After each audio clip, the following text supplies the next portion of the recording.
Sometimes the wind don't carry voices, just ghosts. That's what the old men used to say when the sky turned white and the pines started groaning. Up here, where the snow comes early and leaves late, a man can lose track of which hurt came first, the cold in his bones or the quiet in his chest. Some folks run from the law, some from war, others from memories that won't stay buried, even if you dig deep and pray over the dirt. He wasn't running no more, just sitting still enough that even the wind forgot his name. But sometimes the family you end up with ain't the one you're born to. Sometimes it rides in on a dying horse in the middle of a storm, looking like death but carrying life. Sometimes what knocks at your door ain't the devil or a debt come due. It's salvation wearing frostbite and secrets. And when that moment comes, you better hope your fire's still burning, because the storm don't knock, it just comes in.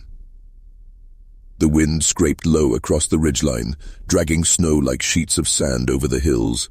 Pines stood stiff and black against the white. Nothing moved but the smoke rising from a stone chimney, thin as a dying whisper.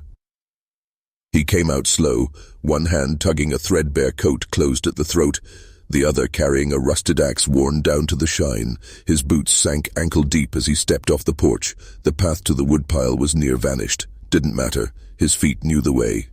Each swing of the axe came steady, rhythmic, not for warmth, just because things needed doing. One log, then another. The split wood scattered like bones at his feet. The cabin behind him was small, patched in places with old tin and wagon canvas. A rope dangled from the porch, cut short. A nail where a bell used to hang. No horses out front, no wagon, no woman's hand anywhere near. Behind the cabin, 2 small crosses marked the slope, stone piles beneath, each. One had a child's toy, a wooden horse, bleached near white by winters gone. He didn't look at them. Inside, the fire hissed but didn't crackle. He poured beans into a dented pan and waited.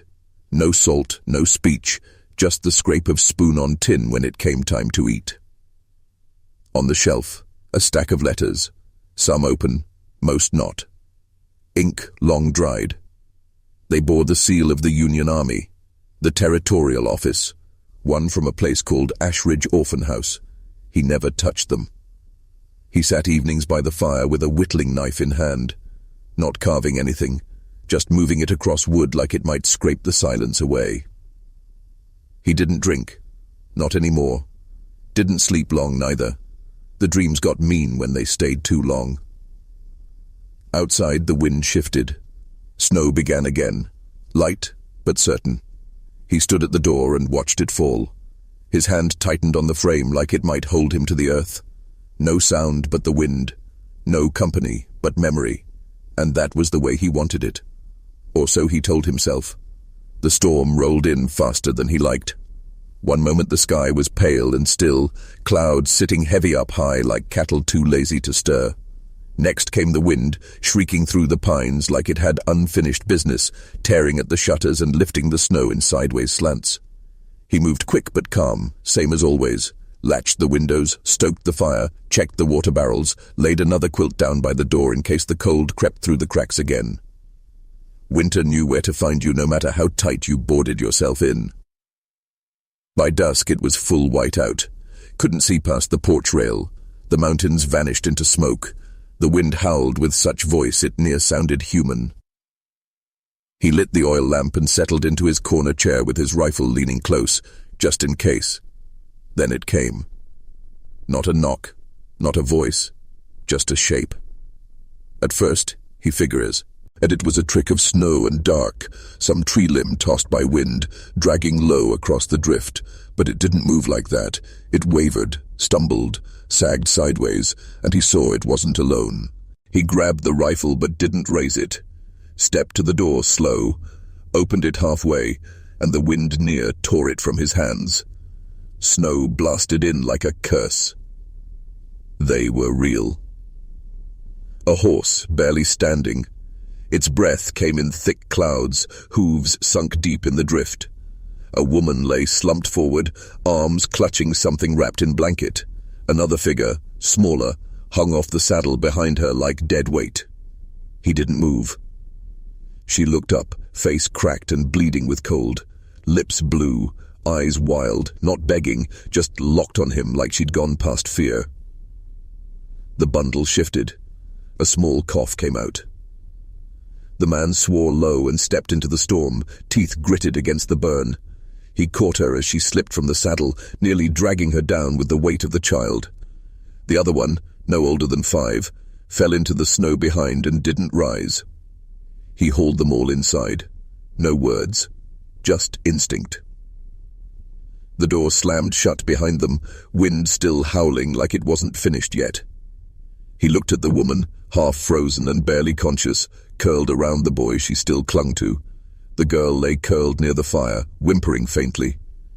They didn't belong here, not in this place, not in his life. And yet, here they were, like the storm had chosen to leave something behind. The cabin filled with the sounds of breathing that weren't his. Wet boots steamed by the hearth. The girl, small, sharp-eyed, wrapped in one of his old flannel shirts, sat close to the fire with her arms tucked around her knees, watching everything but saying nothing. The boy, even smaller, slept on a pile of quilts he'd thrown together in the corner. He hadn't stirred since they came through the door, but the rise of his chest told the man he was still holding on. The woman sat stiff on the bench near the table. Her dress was stiff with frost, patched in places, torn in others. Her hands shook, but she kept them close, folded in her lap like a prayer no one dared speak out loud. He ladled stew into 3 tin bowls, plain and hot, thick with beans and scraps of rabbit. Set one in front of her, one for the girl, kept the last for himself. She didn't touch it. "You waiting on poison?" he muttered. She met his eyes, didn't flinch, just took the bowl slow and sipped once. The girl ate like she was afraid it might disappear, didn't spill a drop, didn't speak a word. He didn't ask their names, didn't give his. He fed the fire and watched them in the flicker of it. The way the woman kept glancing at the door, like she might bolt when the wind died down. The way she leaned forward just slightly whenever the boy coughed in his sleep. She was younger than she looked, but her face carried miles. There were bruises at her wrists, old ones, faded yellow. Her eyes didn't rest anywhere for long. He noticed the bundle under her coat, cloth-wrapped. She never let it go, even to eat. "What's in there?" he asked. She hesitated, then slowly unwrapped it just enough to show a pistol, clean, well-kept, loaded, he'd bet, not for hunting. "I ain't asking again," he said, voice flat. "You mean harm in this house? Best you leave now." She shook her head. "Ain't for you? Who then?" She looked down at the boy. "Whoever comes next." Silence stretched between them. "Girl's name?" he asked after a moment. She hesitated just long enough to wonder if it was the truth. "Clara. And the boy?" "Tommy." He nodded once. "You?" She glanced at the fire like it might burn the answer off her tongue. "Etta." That was all she gave. That was enough. He stood and pulled an old quilt from the wall peg, handed it to her. She took it like someone expecting to owe for it later. The wind screamed against the walls. Snow tapped at the window like fingers trying to get in. She looked around the cabin, plain wood, iron stove, tin plates, the tools of a life lived alone. Her eyes paused on the carving above the mantel. Just one word, burned deep into the beam. "Luke, you alone?" she asked. He didn't answer. Just went back to stoking the fire, his shadow stretching long against the wall. The cabin was warm now, but the chill didn't leave. It sat heavy in the corners, settled behind their eyes. They were strangers under the same roof, sharing heat but not trust, and the storm outside was quieter than the silence between them. The snow didn't stop for 4 more days. The wind eased, but the world outside stayed white and quiet as bone. Inside the cabin, the rhythm of things shifted, though no one said how. Luke chopped wood in the mornings, always before the rest stirred. He moved through the snow like it was part of him now. Routine, repetition, swing, split, stack. The thump of axe and timber filled the silences left by the missing conversations. Etta took to boiling water, scrubbing what she could. Not for cleanliness, It never got real clean up here, but because doing something kept her from unraveling. She washed the girl's clothes, mended Tommy's torn shirt. She stirred the beans, even if she never seasoned them. The boy smiled in his sleep now. The girl followed Luke around like a shadow, quiet and sharp-eyed. One evening, just past dusk, they sat at the table again, the four of them. Firelight stretched across their faces, softening nothing. Clara picked at her bread, then slid a folded piece of paper across the table to Luke. He looked at it, didn't touch it right away. Then he opened it slow. A drawing, simple lines, rough shapes. A cabin, a tall figure with a hat, a woman with yellow hair, two small ones holding hands. She'd drawn them. He stared at it a while, long enough that Etta said, "She draws when she's got no words left." Clara looked down, embarrassed. He nodded, folded it once, twice, tucked it into the inside pocket of his coat without a word. The boy coughed from time to time, but his color was bet. He'd started calling Luke Mr. with a crooked smile, and Luke never corrected him. Etta watched him chop wood that afternoon and said, "You bury more than just logs out there." Luke didn't stop, just hefted another piece onto the stump. "Yeah." "Who?" "My son." She didn't ask how. Didn't need to. The way he split the logs, too clean, too careful, said enough.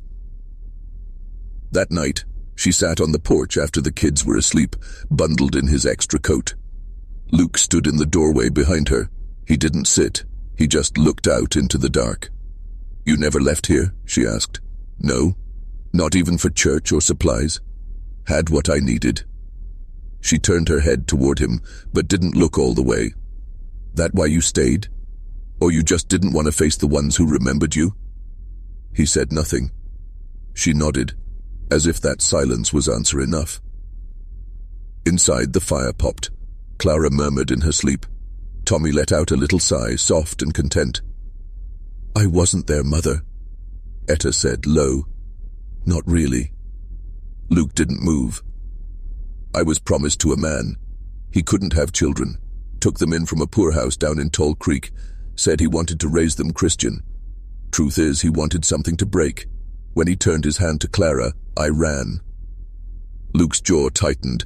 He looked past the trees, eyes fixed on something too far to see. "Why here?" he asked. "The map said mountains. I reckon the cold might kill him if he followed." He nodded. "It will." A long pause. "You ain't afraid of ghosts," she said. "You sit with them." "I eat with them too," he answered. That night, Luke took the drawing out again, looked at it by firelight. He didn't smile. But he didn't sleep much after either. The sky turned blue again, but it didn't feel like peace, just quieter. Snow began to soften under the sun, melting into slush along the tree line. The wind lost its bite. The fire burned smaller now, as if it knew it no longer had to hold the whole world at bay. On the fourth morning, Etta stood at the edge of the clearing with the children bundled behind her. She didn't say anything at first, just watched the horizon like something might appear if she waited long enough. Her satchel was patched and packed. The boy held tight to her skirts. The girl stared up at the cabin like she was memorizing it. Luke watched from the porch. He didn't stop them, just sipped his coffee slow, the cup warm in calloused hands. "You ain't gonna say nothin'?" Etta asked without turning. "Figure you already made your mind up," he said. She glanced back. "Ain't many minds ever stay made." The boy coughed. She adjusted his scarf. Luke looked at the girl. "Clara, you done drawing?" Clara didn't answer, just held a small bundle of folded papers close to her chest. Etta let the silence stretch, then looked back toward the narrow trail that led down the mountain. "You saved us," she said, "but I can't stay in a place that don't feel like mine." Luke nodded. "I know that feeling." She stepped forward, boots sinking into the wet ground, but something in her pace hesitated, just a flicker. That night, he didn't sleep much, just sat by the door, the fire low, rifle across his lap out of habit more than fear. The cabin felt louder now that it was quiet again. Every creak, every pop of timber in the walls seemed to echo. Somewhere before dawn, he stood at the threshold, door open just a crack. Snow had stopped falling. A brittle stillness had returned. Behind the cabin, the graves waited the way they always had, patient and unchanging. He looked out into the dark woods and muttered, "Maybe the silence got too quiet." The next day, he rode down to the edge of the trail, waited. Nothing came. He came back, cleaned out the children's cups but didn't put them away, laid their quilts on the line just in case. Later that week, while oiling his saddle, he heard the door creak. Not the wind this time. He looked up. Etta stood there again, the sea, Hildren behind her, this time with less frost and more dust. She wasn't holding anything but her own breath. She didn't speak. Neither did he. He motioned toward the table. "I kept your place," he said. She stepped in like it was the only road left to walk. Not fast, not sure. But she stayed. Dust hung in the air like old sin, settled deep and hard to shake. The town wasn't much, just a stretch of buildings that clung to the road like they were bracing against the wind. A church with peeling paint, a saloon that never truly slept, a store with a crooked sign that read, "Mercantile Post." Half the letters faded by sun and years. Luke rode in slow, hat low, coat flapping against his legs. The mule-drawn wagon behind him held sacks of grain, canned beans, coffee. The kind of things he could have gone without, but didn't want to anymore. Etta sat beside him, shoulders squared.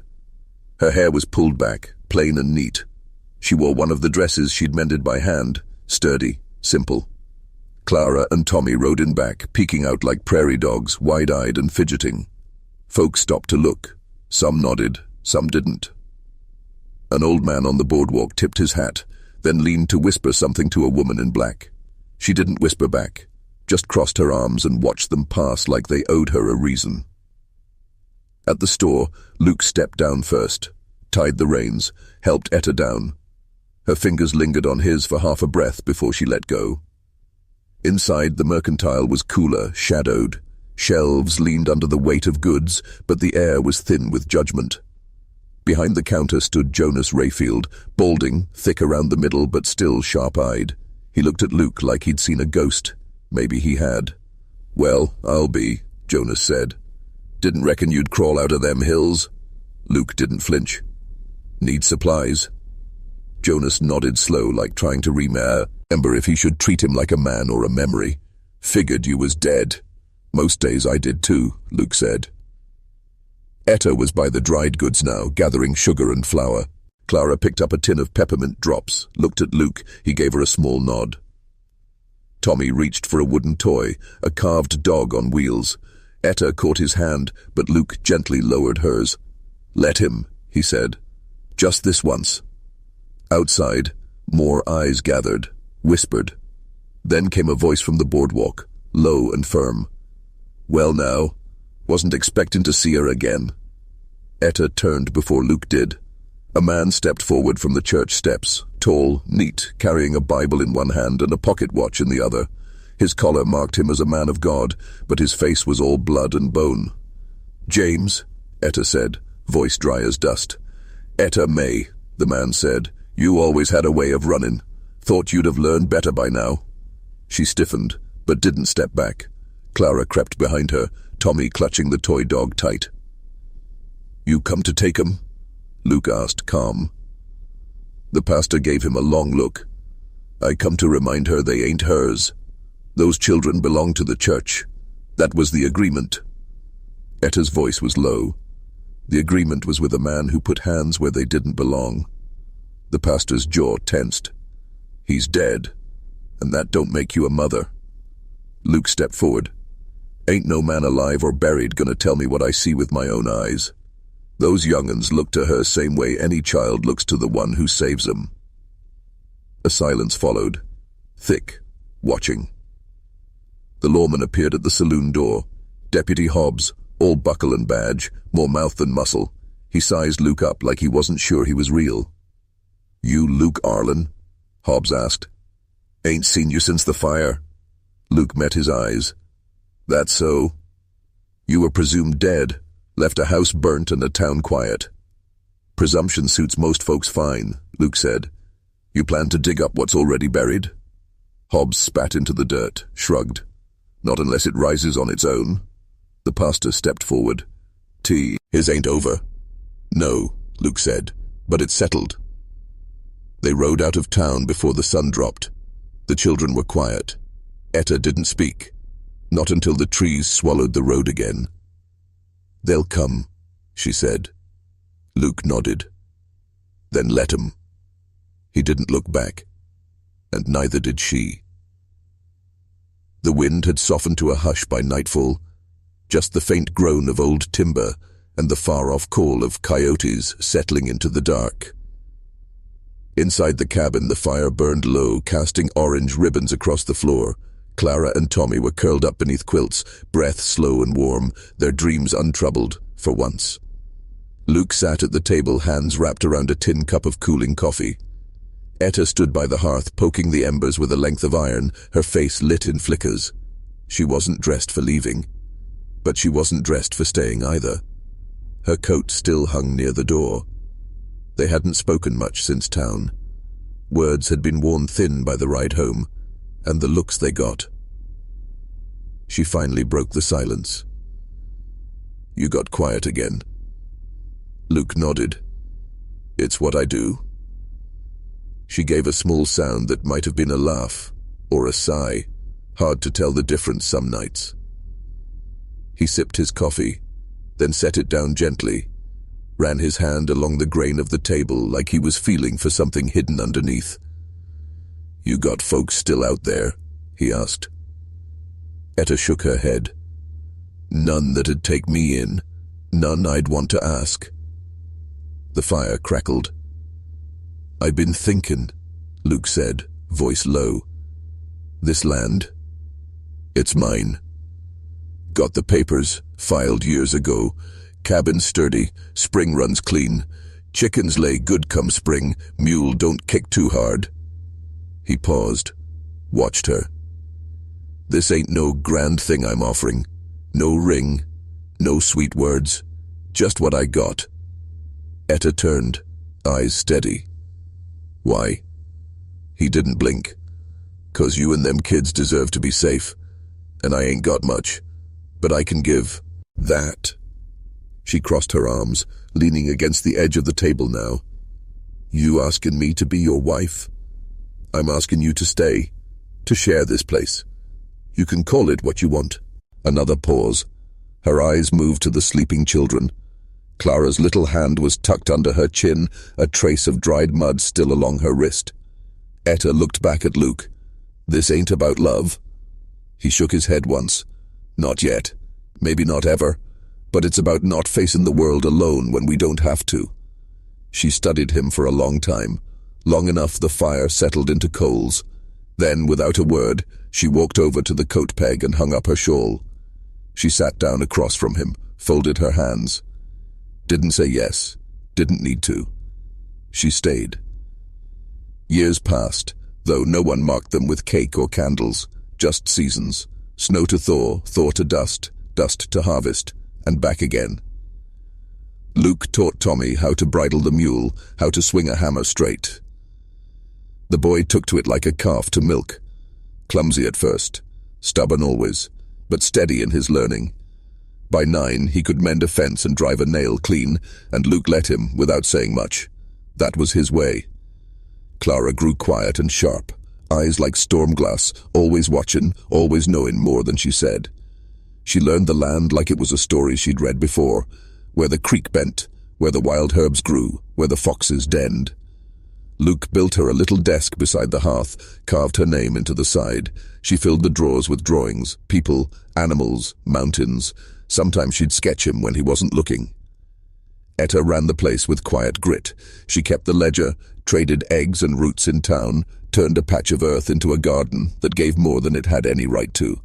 She stitched clothes from flour sacks, cured meat, and read to the children in the evenings by firelight. Sometimes she'd hum, just barely, a tune with no words, soft like it didn't want to be remembered too clearly. There were hard winters. There were dry summers. Once Tommy got lost in the fog near the ridge and Luke searched till his lungs near burst. When he found the boy, shivering, scraped but whole, he didn't scold him, just wrapped him in his coat and carried him all the way home. Said nothing. And sometimes, without saying so, he and Etta found a rhythm. 2 hands work in the same field. 2 sets of eyes count in the same stars. She'd brush past him by the well, hand to his arm, steady and warm. He'd fix the shutter she mentioned only once. There was no kiss. Not for a long time. But she'd fall asleep leaning against his shoulder some nights when the fire burned low, and he'd sit still so she wouldn't wake. One autumn, Clara brought home a camera, bought from the tinker in town with money she'd earned selling sketches. Said she wanted to remember how things were, not just how they felt. Luke sat stiff as a post in the photo, but Etta stood behind him, one hand on his shoulder, the children on either side.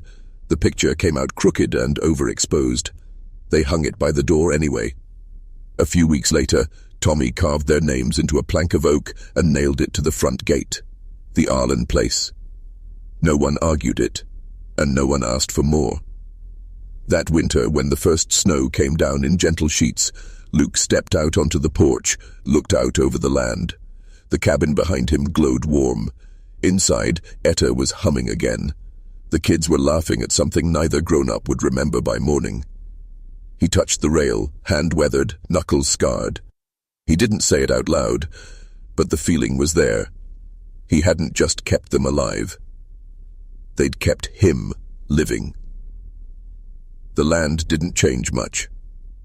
Same hills, same stretch of pine and rock, same wind rolling down the ridge like it carried old voices with it. Snow had come again, soft and steady, covering the fields in a hush. Smoke curled up from the chimney of the Arlen cabin, thin, steady, just like owl ways. A worn chair sat on the porch, empty now. Inside, the fire burned quiet. Etta moved through the kitchen with careful hands, setting a kettle to warm. She didn't hum anymore, not lately, but the silence wasn't hollow, just full of memory. Tommy, taller now, broad in the shoulders like Luke had been, stood near the door tightening the laces on his boots. Clara, hair braided and ink-stained fingers tucked behind her back, had pinned one of her newer sketches above the mantel. Luke, standing beside the gate, head turned just slightly like he was listening to something far off. The children still called the place home, still walked the fence line every spring, still laid fresh wildflowers at the graves behind the cabin, one marked with a child's toy, another with a name burned deep. Luke Arlen, 1839, no end date carved. Etta hadn't let them, because he never truly left. He was in the porch rail smoothed by his hand, in the tools hung just so in the shed, in the carved initials on the gate, weathered but strong. That afternoon, as the wind began to rise, she stepped outside and pulled her shawl close. Snowflakes drifted slow, soft against her skin. She closed her eyes. And in that stillness, that breathless moment between winter and memory, Luke's voice came back. Not loud, not sharp, just as it always was. He thought he was rescuing them from the storm, but it turned out they'd rescued him. Etta opened her eyes. Behind her, the cabin stood firm, and in the wind, there were no ghosts, just weather.